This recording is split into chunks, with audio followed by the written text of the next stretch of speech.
Blog Talk Radio.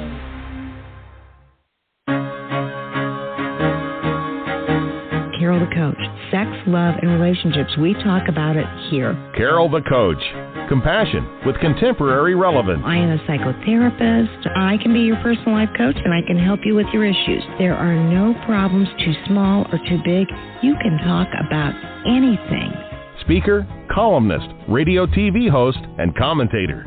Carol the Coach brings messages of wellness and empowerment within reach of everyday people every day. Almost 5 years ago, I lost my soulmate in an accident. He was killed in a plane crash. Life just, for me, has seemed to stop. There are groups all over the city. I teach one.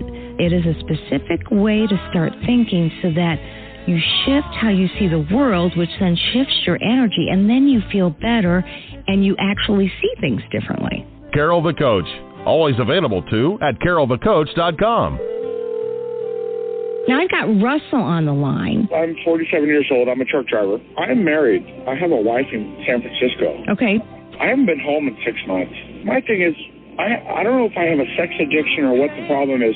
Why do I want what I can't have? And as soon as I can have it, I don't want it anymore. You're right on target when you say, I don't know if I have a sexual addiction. Well, guess what? Yes, you do. And you know what? That's my specialty, Russell. So you're at the right place. Continue. I meet women online, and I'm in a different part of the country. I travel all 48 states, so I love sex. I hear self-esteem issues. You never felt good enough, and you didn't feel like you were getting what you should have then, and you're reenacting that now. Do you want to change that about yourself? You get what you need. I got an interesting email from somebody who contacted me and said, Carol, where have you been? What are you doing? You're not regular anymore in terms of your podcasting. And I am guilty as charged. I absolutely commit to providing you weekly podcasts from here on out. I have just been beside myself with work, and there's no excuse to my podcast listening buddies, and there's just no excuse. I'm sorry. I finished up that fourth book, Help Them Heal, teaching you both how to heal your relationship after sexual betrayal. And then on top of that, I got my new IRCM certification coming up week after next. If you're a professional, a professional clinician, coach, pastor, and you want to take this course, it is 4 days starting next Monday, Tuesday, Wednesday, and Thursday. And it will it's the gold standard on couples work, and it will change your practice, and it will change your life. And if you are a sex addict, a partner, or a couple out there, you got to get your counselor on this thing. Here's my belief, that even if they're learning about sex addiction, if they are not a certified sex addiction therapist, if they are not partner sensitive, you're probably going to do more harm than good, and I don't want to see you go through that. I am retired taking new clients, but I have made it my mission to help this field get healthier and to learn what they need to learn to help you all heal. Now, for my men that are not in a relationship, this probably doesn't have anything to do with you. But I do want to tell you that what does have to do with you is my show for today, because I firmly believe that men with sex addiction need to do the deeper work.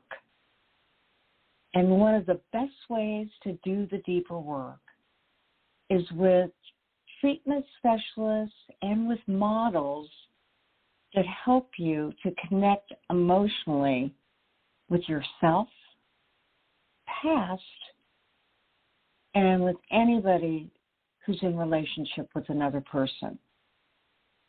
So you've heard me before. I've had Dr. Eddie Capparucci on the show before because I so admire his work. He is a master at helping sex addicts to find out about their inner child. I mean, he wrote Going Deeper, How the Inner Child Impacts Your Sexual Addiction, and now he has a new book, Why Men Struggle to Love, Overcoming Relational Blind Spots. And, you know, he does the same thing I do. He works with you to raise the bar on what others may call a low emotional IQ.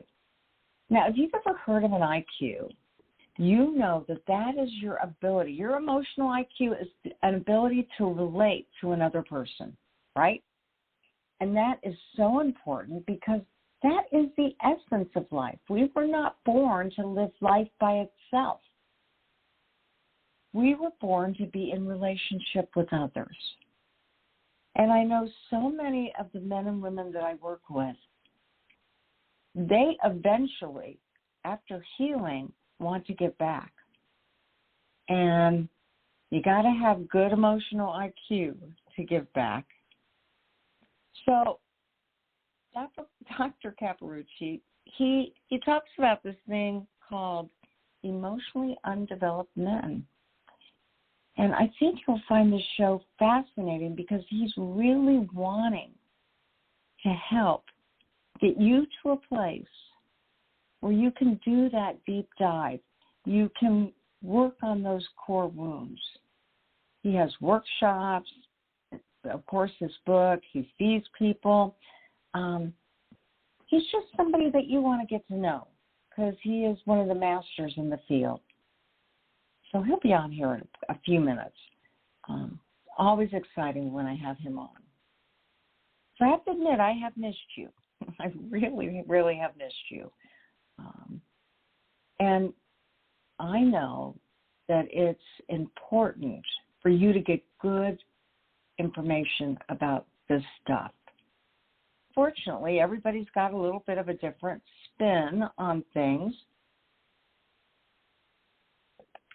You all know that maybe I shouldn't say most, many certified sex addiction therapists, like myself, are addicts, unlike myself.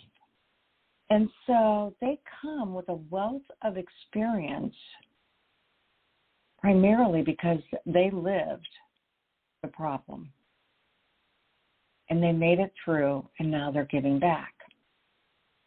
Most of the partner therapists and coaches that I work with, unlike myself, I am not, and they too have had that gut-wrenching experience of knowing what it felt like to be betrayed.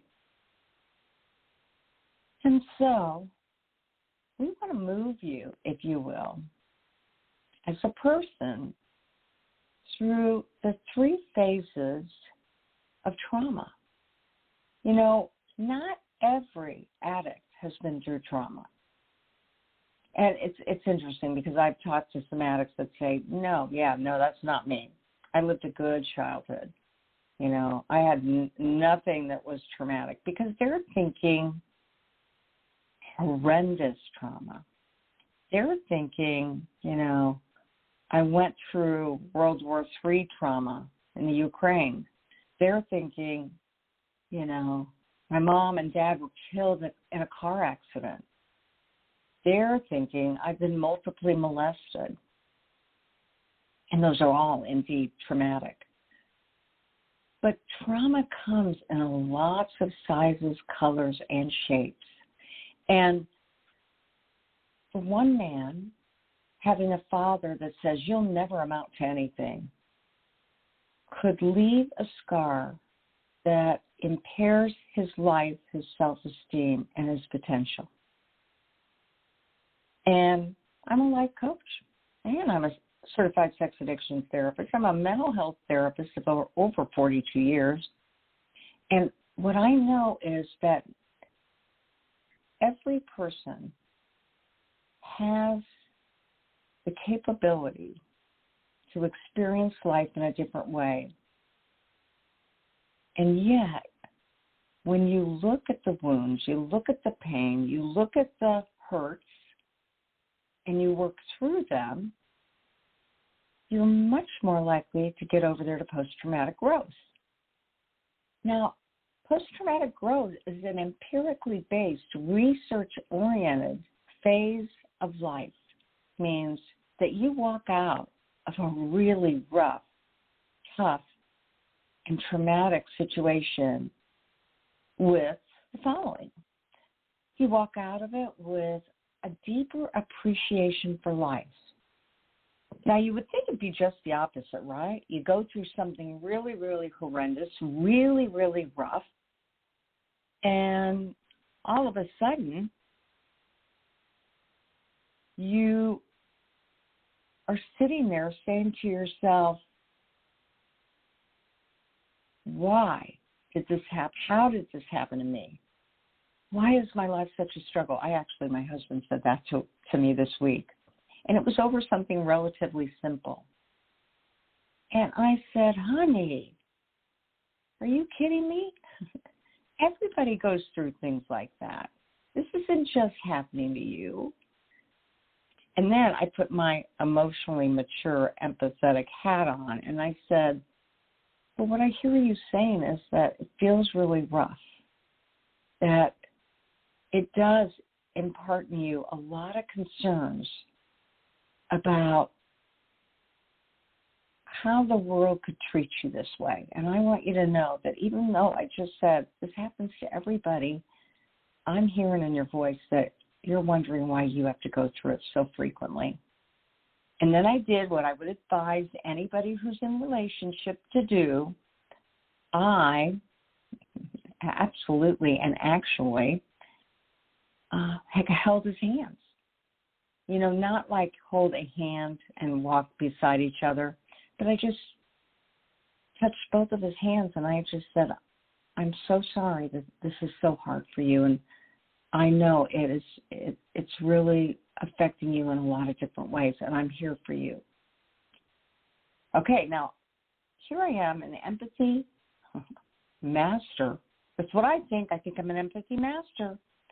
And I flunked a test with my own husband. I mean, I recouped it.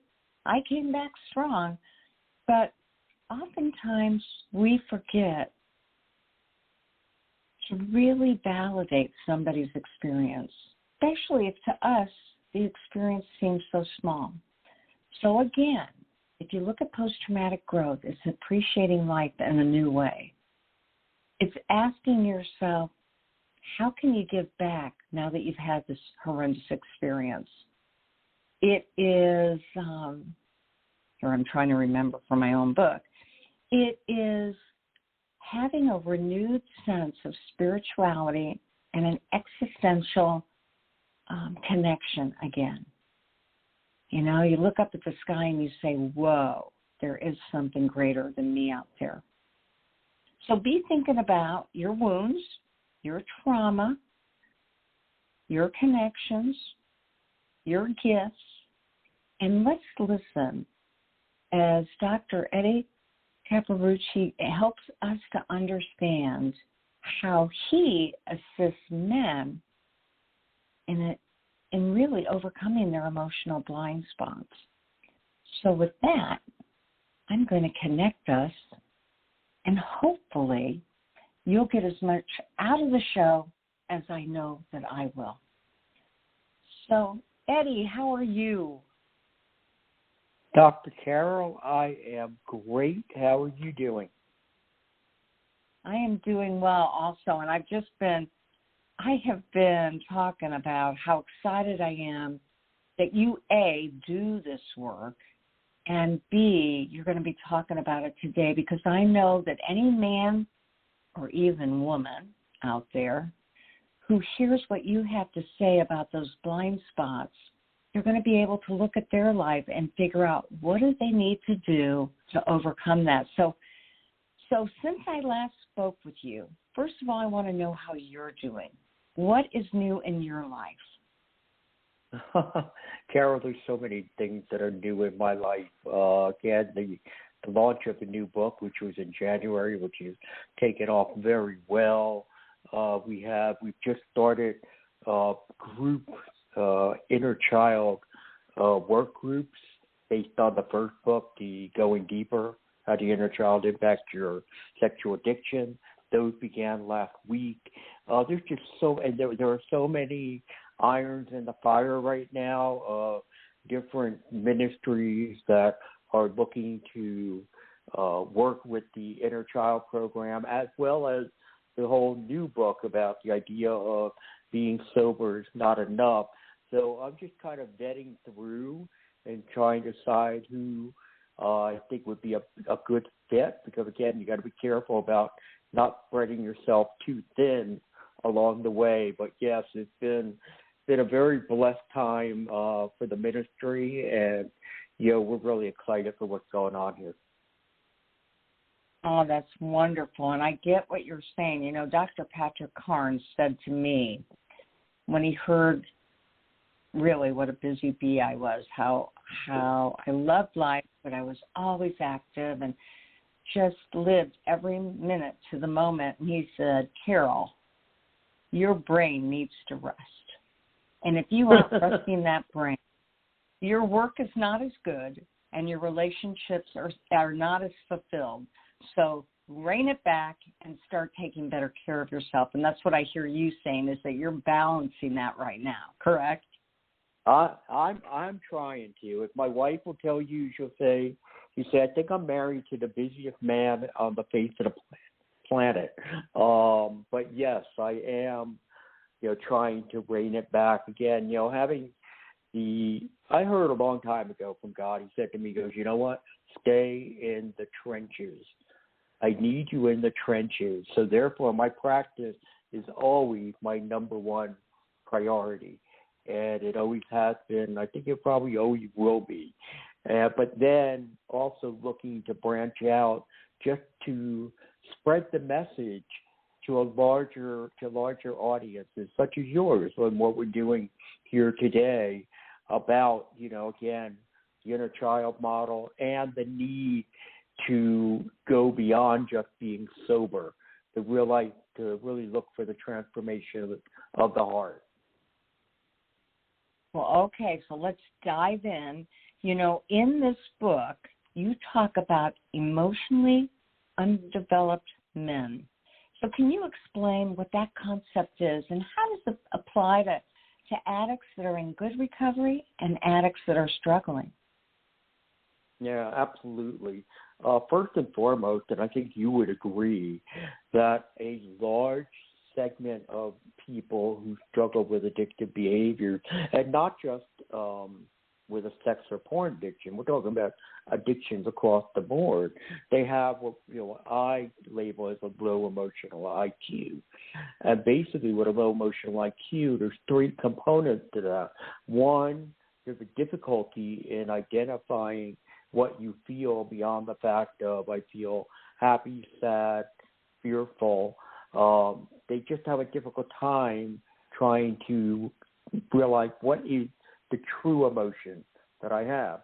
And for those who can identify deeper emotions, the second problem is they struggle to be able to express those emotions, because somewhere along the line, they got the message that sharing your emotions can be troublesome. It could actually be scary in a way, because they're not always very well received. And then finally, what they also have a difficult time with is someone wants to be and share their emotions with them. And they struggle there because it creates a lot of anxiety. I don't know quite what to do with these emotions. That's why, the one big joke about men is that, if a woman talks to them about something, they'll try to fix it. Well, they're trying to fix it not so much so that they can be a hero. They try to fix it because they want to lower their anxiety and let that emotional distress move away. So with having that low emotional IQ with our clients, what I found, because I went back and I did a lot of research about childhood development. And as you well know, and many other clinicians, that as we're growing up, there are various stages of development that we walk through that determine how well we can emotionally bond with others. And what I've seen with the people who struggle with addictive behaviors is that when it came to those early stages of childhood development, they were not given the guidance and the nurturing required that they could receive those skill sets needed so that they could cultivate healthy relationships. So then what piqued your interest in this topic? Was it seeing that occur over and over again, or did something else happen? Well, that was part of it, Carol. I was definitely seeing it over and over again. But what really piqued my interest was men would be doing their work, their recovery work, and they would make some great strides in being able to manage their addictive behaviors. So they were sober and you're doing well in that area. However, the spouse or the partner were looking at these guys and saying, well, you know what? He says he's no longer doing fill in the blank. But I'm still seeing all these old behaviors that I saw back then when he was acting out. I see him tend to withdraw if there's a problem in the house. I tend to see him spending too much time on his phone rather than engaging with the family. I tend to see his mood shifting quite a bit, where he seems to go and to feel depressed. So none of these things were changing whatsoever. And for a woman who is, and I use woman even though I know that there are women who have sex addiction, there are men who've been betrayed, but it's because I work exclusively with men, so I have people to forgive me for that. But they look at this and they say, you know what, if I don't see any change here when he's around me, how can I be assured that he's changed when he's not around me? And so therefore what it does, it continues to make them feel vulnerable, it makes them feel unsafe, and it makes them worry, you know what, is this change only partial? And I believe it's yes, and that's why I say being sober is not enough. Yeah, I would agree with you 100%. And what you're really doing is deepening their sense of self with their past, present, and helping them to honor that and work through it. So how does a man become emotionally underdeveloped? I guess you call it undeveloped. You said something about, you said something about they didn't really get their experiences validated as a kid. Right, that's correct. Again, we go back to the early. Yeah, we go back to the idea of the stages of early childhood development, and as we're in those stages, as a child, as a toddler and such, we're supposed to walk through these various stages that will help to make us to be able to engage and carry on emotional relationships. So, for example, one stage is trust. I learned to trust. How do I learn to trust as a child? I can wander away from my parents and yet look back and know my parents are still there.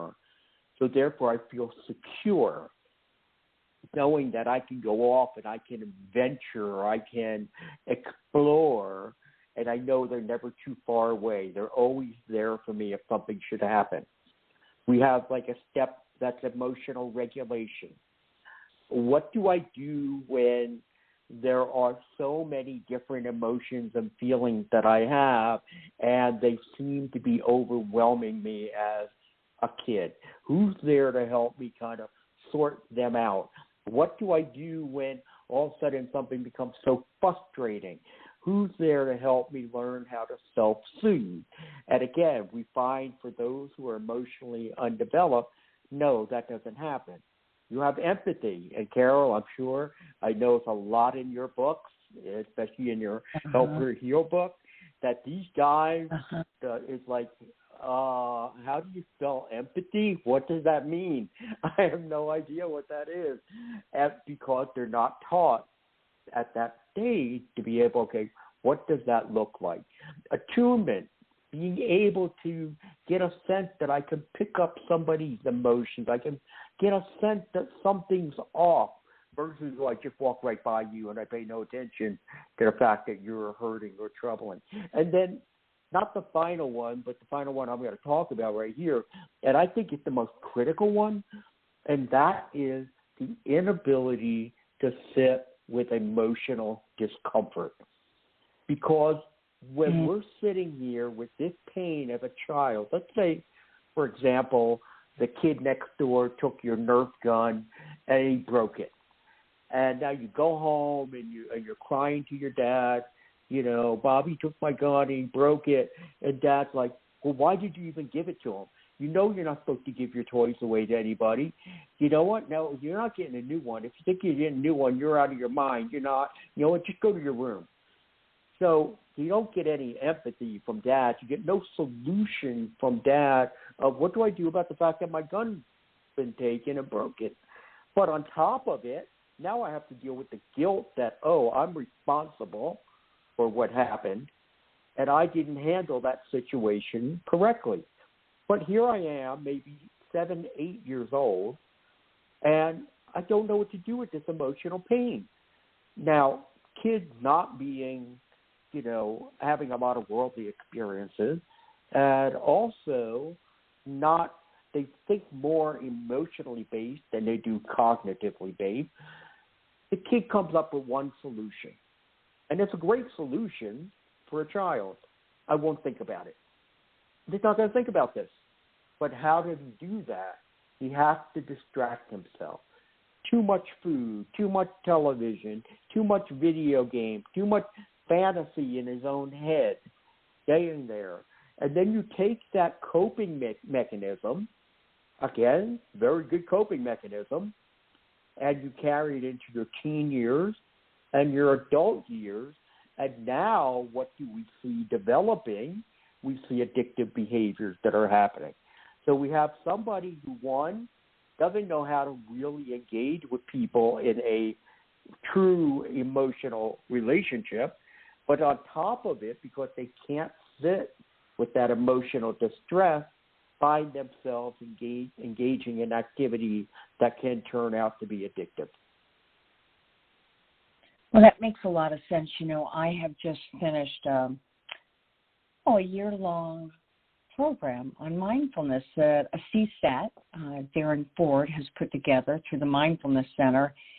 And it's so interesting because both for a sex addict and for the partner, part of the work is understanding what happened to them and then learning how to manage that emotional dysregulation and creating more of a distress tolerance.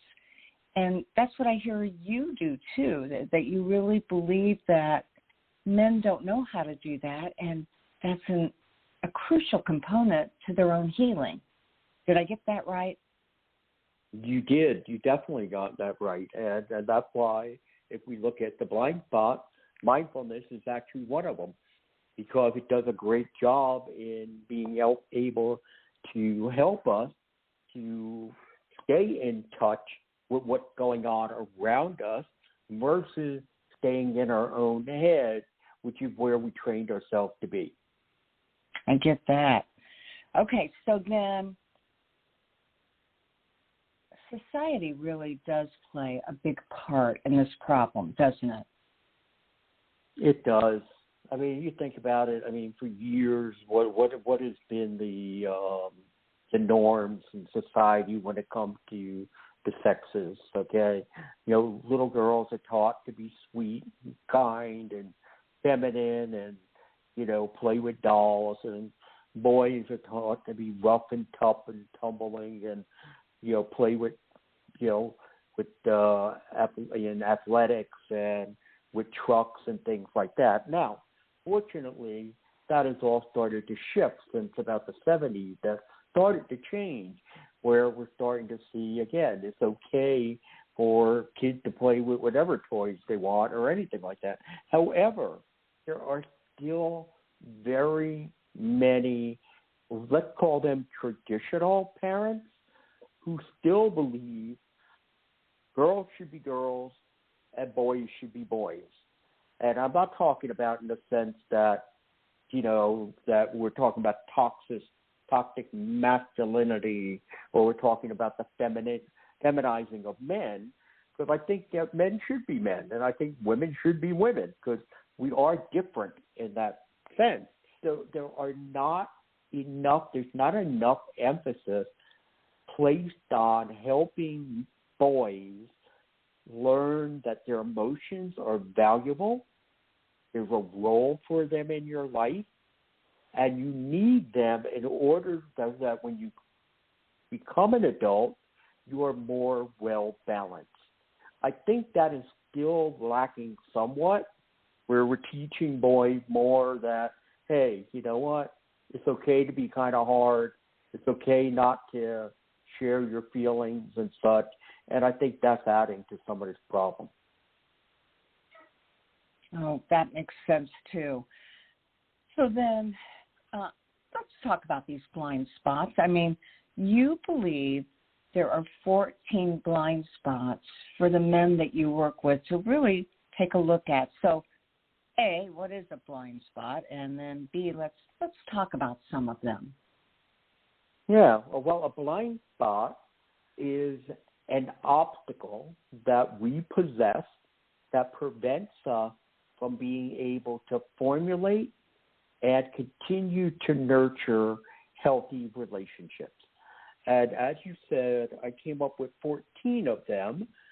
I'm not sure that 14 is actually the end all as I continue to process more. And now with the book having been out for almost 3 months now, I'm getting a lot of feedback from people, and we're just kind of wondering maybe we need to add 1 or 2 more along the way. But again, as you mentioned, there are 14, and I'll just run through them very quickly if you want me to. Yeah, absolutely. The first one is The first one's avoid emotional pain. We talked about that. We just don't want to sit with our pain. The lack of curiosity. And Carol, what I'm talking about here is not the sense of I don't have curiosity about facts. Like I may be very curious with sports or with politics, or healthcare, whatever it may be. But when it comes to people, these guys lack curiosity. They do not drill down to see how are things. They may ask the question, how you doing? And then they get an answer, and they're like, oh, okay, what's for dinner? There's no follow-up to things like that. Hypersensitive to criticism or rejection in many cases. The struggle to connect. They have a difficult time emotionally bonding with other people. Inwardly focused, okay, where again, it's more about them than it is anyone else. Now, all of these are coping mechanisms that were developed, again, in our early years to be able to protect us. And that's what inwardly focused is, because the sense is no one's looking out for me.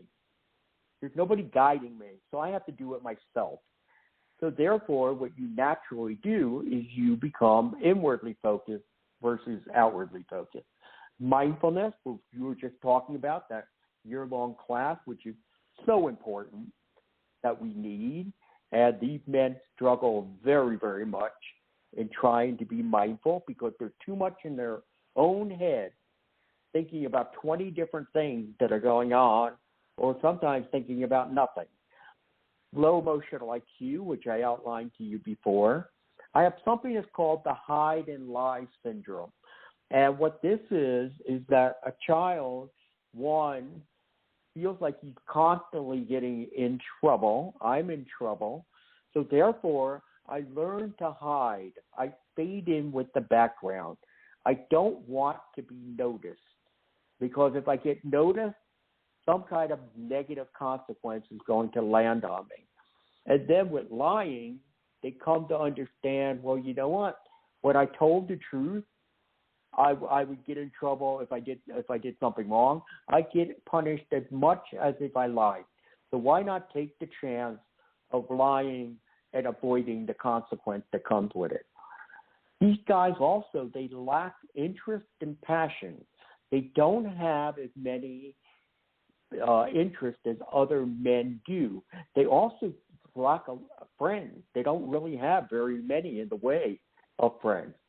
They could struggle to connect with God or whatever their higher power is. Again, because if you're struggling to connect with people, it's really very difficult to connect with someone you can't see or touch, and in some cases you can't hear. They have compulsive behaviors. They're very compulsive in what they do. They may suffer from mood or medical disorders. The mood is dealing with anxiety and depression, and the medical order is dealing with ADD. And they have a lack of contentment. It's like, is this all there really is to life? Is there no more? What is the purpose for why I am here? And then finally, the last one is fearful. And fear actually runs throughout all of these blind spots. It's in all of them. But I did put one just in its own category itself, because fear is at the heart of them, that precludes them from trying to reach out and bond with other people. Well, that makes sense. You know, fear is so oftentimes at the root of all human condition. And it was interesting as you were talking about these blind spots, I was just talking about post-traumatic growth, which is almost the opposite of these blind spots. So you can see that your blind spots are something that have to be worked on to get people over to post-traumatic growth, you know? Yes. Yeah, what I'm hoping happens with the blind spots, because I think it's like it's ingrained in us, you know. It's that what we're doing, we're softening them. We may not be removing them, but we're desensitizing ourselves from them. But they may still pop up occasionally, but if it does, okay, I know how to handle it, and I just go back and I take those steps that are needed. And I don't know if you have an answer to this, but I suspect that you might. What do you think are the 2 or 3 out of the 14 blind spots today that are most prevalent with the men that we work with? I think if you look at one, fear. I think fear is number one. That's there. Mm-hmm. I think inwardly focused. I think they're very inwardly focused. They're not looking outside to think about what their consequences can be to other people. It's just more about what I need at the moment, what I desire in that aspect, and also avoiding emotional pain. Because I do believe, again, I think there are 3 core things that drive addiction. And one is that our unresolved childhood pain points, the avoiding of emotional pain, not being able to sit with those, so therefore we escape. And then 3, what we're talking about today is being emotionally undeveloped. That makes a lot of sense. Okay, so now give me an idea of how these blind spots, like pick a blind spot and share a story of how it showed up in a man's life and how you worked with that man and how they are now. Okay. Yeah, let's do that. And just to let you know, with these blind spots, okay, most men, as they go through them, identify with probably about 8. But what's interesting is, as you start to work on one, they kind of cross over, and you wind up working with more than one at the same time. So let's go to the idea of lack of curiosity. And so I had this gentleman who he just, again, a very nice guy. He was working on about a porn addiction. He had been almost sober for almost 4 years. And yet the one thing his wife kept saying is he can't emotionally connect. He doesn't bond. It's like he doesn't ask any questions. So as we looked at his blind spots and we found around 8, we started looking at lack of curiosity. And his wife had told the story. The reason we started here was the story that she told, and that was she had come home from a Bible study, and it was the first one of the new year, and she had several books, and she had a syllabus, and she was all excited. And he's standing in the kitchen. He had just gotten himself a bowl of ice cream, and she walks in, and he goes, "So how was your Bible study?" She goes, "It sounds like it's going to be so exciting. We have all these different resources that we're going to be using. Do you want to sit with me, and I'll share them with you?" And he looked at her, and he looked down at his bowl of ice cream, and he looked back up, and he said, "Nah," and walked out of the room as he continued eating it. Because, again, his ice cream was the most important thing for him right there at that moment. So here it is, that very narrow thinking, that inwardly focused guy. Like, I really don't want my ice cream to melt while I'm sitting here doing this with you. So he does. Of course, as you can imagine, she was just heartbroken about that. So we sit down and we start going over, okay, what do we do about the lack of curiosity with him? And really, what are you supposed to be doing when it comes to being curious? And as I mentioned to you before, it's not so much about facts, it's about people. So first and foremost, one of the things that I started talking to him about was the idea of practicing answering questions. That, we want to try to dive in to understand more about people. So therefore, we took that one example of, the books and what she was doing in her Bible study. And I said, what are some of the questions? He goes, well, get the first one. It's like, what books are you going to read? Yeah, okay. And then maybe what would be a follow-up question? And he struggled a little bit. And I said, well, what is like the objective of each book? Is there some sort of pattern in the studies? Is there an overall theme for the year? And as I said that, it started to kind of click with him, and he started to run across a lot of other different questions. We did a lot of work about mindful, because again, when he's standing in the kitchen, when he comes in, he's not really being very mindful. He does like to throw away questions. So how was your class? That's it. And he's not really expecting much back. He's expecting, it was really good. And then he's like, okay, good, I can move on now. And you have to understand that we don't throw away questions. We ask questions out of sincerity. We ask them because, not just because we're curious, but because we want to be part of what's ever going on. So that was the other part of it, that mindfulness. And then the other aspect of it, too, is to be able to be observant, to observe what is going on around you, what is happening in your environment. Instead of head down, running through life, our head is up, and we are looking around to see, okay, what is happening, and how can I get involved in any of this? So those are just a few of the practical things that we would do for that. That makes a lot of sense. And so, Eddie, how can they find your website? How can they get this book? How can they learn more about these emotional blind spots, and as well as the deeper work you do with your book and just in general in your practice? You said you have groups. Yeah, there was a group. We started a group with an organization called Sexual Integrity. And it just began as a 6-week program, and they're going to be offered throughout the year.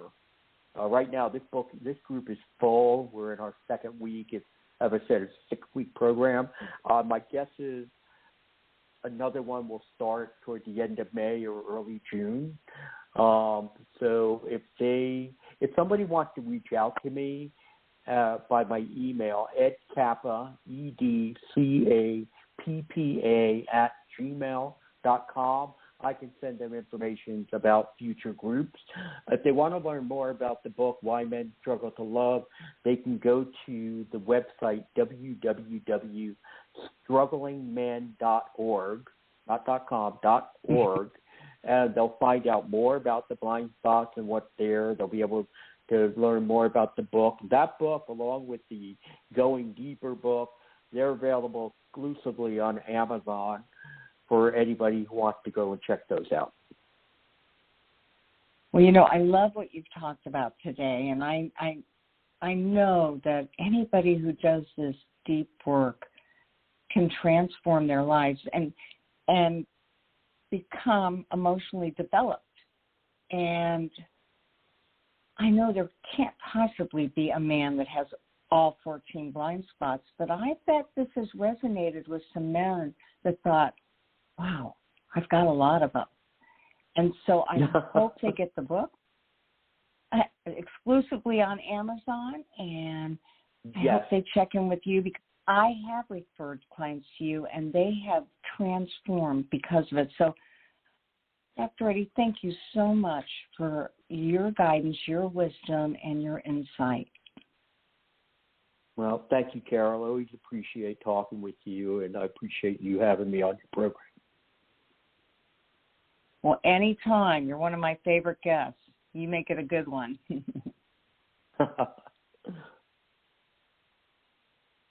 And tell your wife I said hello. Oh, I will. And that was Dr. Eddie Capparucci. I'm telling you again, his books are Why Men Struggle to Love, Overcoming Relational Blind Spots, and his earlier book, Going Deeper, How the Inner Child Impacts Your Sexual Addiction. So, okay, I made a commitment to you. We'll see you back here next week, where I always say, oh boy, now that I think about it, I'm doing my IRC, I'll figure it out. Did you hear me kind of growl? Oh. So always be one of you at all times. So fearlessly have the courage to be yourself. And make it a good week, because no matter what's going on in your life, you have the power to do that. See you next time.